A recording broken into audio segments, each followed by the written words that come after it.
పురాణాలలో ఒక అద్భుతమైన సంఘటన చెబుతారు. ఒక సన్యాసి నదీ తీరంలో తపస్సు చేసేవాడు.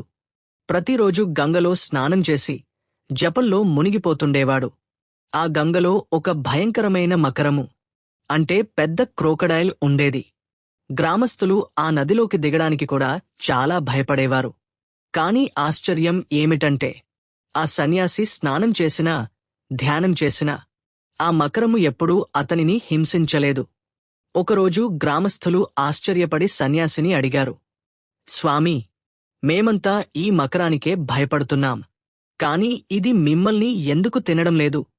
అప్పుడు సన్యాసి చిరునవ్వు చిందించి చెప్పాడు, నేను అహింస మార్గాన్ని అనుసరిస్తున్నాను. నేను ఎప్పుడూ ఎవరినీ హాని చేయను. నా లోపల కోపం లేదు, ద్వేషం లేదు, భయం లేదు. జీవులు మన మనసులోని ఆరాను గమనిస్తాయి. నేను దానిని శత్రువుగా చూడను.